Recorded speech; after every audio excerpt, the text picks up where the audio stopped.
With no only question bank. ये ही करना ब्रो, और कुछ नहीं करना है। पिछले साल 2023 की बात करें तो 1 फरवरी से मैथ की परीक्षा थी और हम लगे जनवरी में 31 जनवरी को मैथ का परीक्षा तैयारी करने के लिए, क्योंकि मैथ कभी पढ़े नहीं थे, बायो स्ट्रीम से था।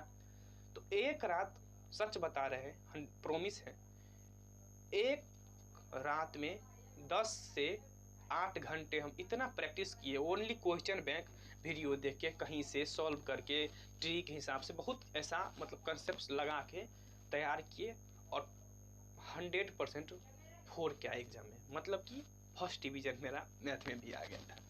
तो यही है, ओनली क्वेश्चन बैंक फॉलो करना, यही करना ब्रो। और यही बुक था आपका, और क्या कहे, बुक का तो वही रिव्यू हो गया। क्या, कहाँ से पढ़े, कब पढ़े, कैसी तैयारी करे, क्या टाइम टेबल होना चाहिए, यही कंसेप्ट है, यही माइंड में आ रहा है। तो बहुत सारे स्टूडेंट का यही कहना होगा कि पढ़े कहाँ से। तो देखो, आप क्लास 12th में हो, अगर ऑफलाइन कोचिंग आपके नज़दीक मिल जाए बहुत बढ़िया, न मिले कोई बात नहीं, दुनिया ऑनलाइन भी हो चुकी है, आप भी ऑनलाइन ले सकते हो।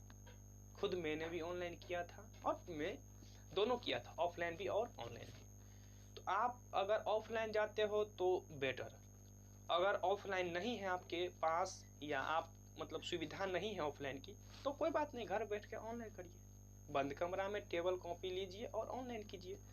हाँ, नोट प्रॉपर बनाना है। किसकी बनाना है नोट?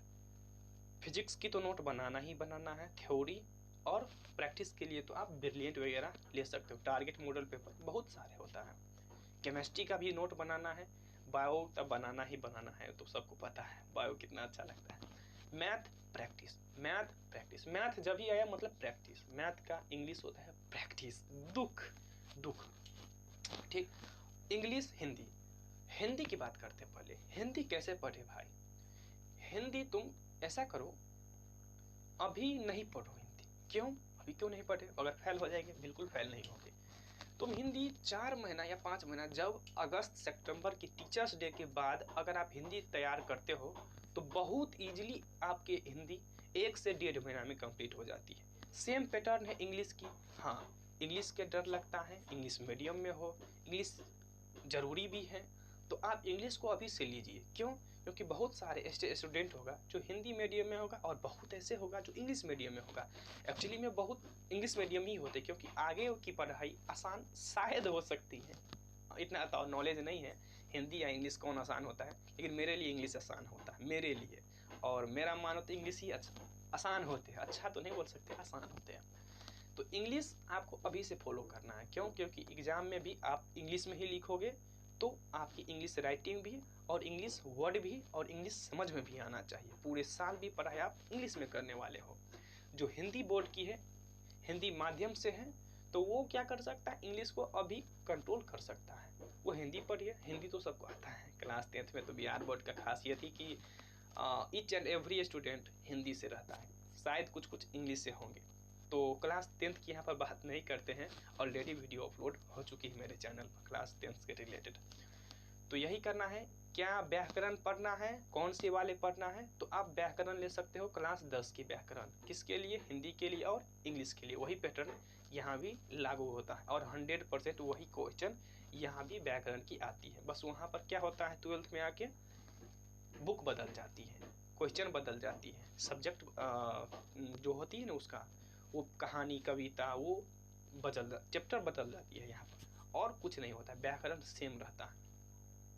तो बस ये, और कोई भी दिक्कत हो तो मेरा मोबाइल नंबर कमेंट में हम स्क्रिप्ट कर देंगे, और कहीं पर भी व्हाट्सएप या कोई भी लिंक हम डाल देंगे जिससे आप हमारे तक पहुंच सके और अपनी पूरे जो समस्या है इसके रिलेटेड वो बता सके। और बस यही कहेंगे कि अभी आपको लग रहा होगा कि बहुत समय है, एक समय ऐसा भी था जो हमको भी लग रहा था कि बहुत समय है, बट आप देखिएगे कि धीरे धीरे धीरे धीरे 1-2 महीना, 3 महीना, 4 महीना, 5 महीना जब टल जाएंगे तो आपके ऊपर प्रेशर आ जाएगा कि इसकी एग्ज़ाम में लिखेंगे कैसे यार। हम रहते हैं हिंदी बोर्ड से और यहाँ पर हमको इंग्लिश ले लेते हैं। क्यों? क्योंकि जो अगल बगल के जितने हमारे सर्कल की स्टूडेंट होती हैं या थोड़ी तेज़ होती हैं, जिसको माइंड शार्प होती है, वो इंग्लिश मीडियम में लेते हैं। और शर्म न आ जाए, जिससे हम भी ले लेते हैं देखावट में, जिसको कहते हैं दिखावटी करना, तो इंग्लिश माध्यम। तो यहाँ पर हमको इंग्लिश में भी बहुत मेजर प्रॉब्लम होती है। तो अगर आपको भी ऐसी हो रही है तो पक्का आप अभी से इंग्लिश फॉलो कीजिए, या कोई कोचिंग पकड़ लीजिए, या कोई ऑनलाइन रखिए। और रह गई एग्ज़ाम में इंग्लिश में पास कैसे होंगे, कैसे 80 नंबर, कैसे 85 नंबर, कैसे 90 प्लस मार्क लाए, तो उसके लिए हमसे जुड़े रहो, और वो तो हम ईजिली लाभ देंगे। जितना तुमको चाहे, जैसे कि 90% चाहिए, 80% चाहिए, तो वो हो जाएगा, वो तो नंबर आ जाएगा। लेकिन एग्ज़ाम में जो राइटिंग करो वो तो भाई तुम्ही को करना पड़ेगा। टीचर का काम क्या होता है? पढ़ना सिखाना, पढ़ना तो तुम्ही को पड़ता है। सेम यहाँ मेरे साथ भी वही हुआ था कि किसी पर आश्रित थे, बट वो काम नहीं किया, तो खुद से मेहनत करना पड़ा। और जब खुद की बात आ जाती है तो ओवर कॉन्फिडेंस आ जाता है, और यही हुआ था मेरे साथ। हम अकेले पर गए थे उस समय, और मेरी जो जर्नी थी क्लास 12th का, वो भी वीडियो अपलोड हो चुका है, तो आप देख सकते हैं। मैं अपनी पूरी कहानी बता चुका हूँ कि मेरे साथ 12th में क्या क्या हुआ था, कहाँ गए थे, कहाँ आए थे, कैसे पढ़े थे, कितना टाइम बचा था, वो सब में डाल चुका हूँ अपनी कहानी। और बहुत ये सुनना चाहिए, हर स्टूडेंट को सुनना चाहिए। ये हमको लगता है कि सब फेस कर रहा होगा यही आजकल, और आजकल नहीं, इस समय ही सब फेस करता है, यही हर स्टूडेंट का यही दिक्कत होती है, जो मैं अपनी कहानी में बता चुका हूँ। यही सब के साथ दिक्कत होती है। तो कोई बात नहीं, जो दिक्कत का सामना करता है वही बाजीगर कहलाता है, वो तो सबको पता है। और मेरे मानो तो जिंदगी में दो काम होना चाहिए। क्या, कौन काम होना चाहिए? एक सीखो, दूसरा सिखाओ। क्या? अवध सर की एक बहुत अच्छी लाइन है, चाहूँगा हम यहाँ पर सुनाने के लिए, कि राजा होने के लिए पढ़ने की ज़रूरत नहीं होती है, समझदारी की ज़रूरत होती है। बट यहाँ छोटी सी एक लाइन जोड़ना चाहोगे, शायद इस समय मेरी वो हिम्मत नहीं है सर के लाइनों में लाइन मिलाना, बट अगर नहीं मिलाए फिर भी हमको मन नहीं लगेगा तो मिला देते हैं। अवध सर यही कहते हैं कि समझदारी डेवलप करो, पढ़ने से कोई राजा नहीं होता है। तो यहाँ पर जो समझदारी की बात आती है, पहले के समय में क्या होता था, समझदारी पढ़ के भी और देख के भी आता था, सीन करके आता था।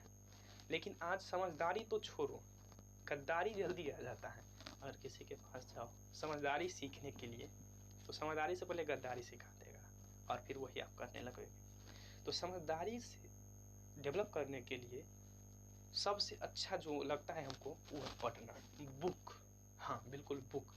और अच्छी बुक तो शायद सब अच्छी ही होती है, मतलब अच्छी डायरेक्शन में बुक को पढ़ो और समझदारी डेवलप करो, तभी आप कुछ कर सकते हो। तो बस यही लाइन थी जो हमको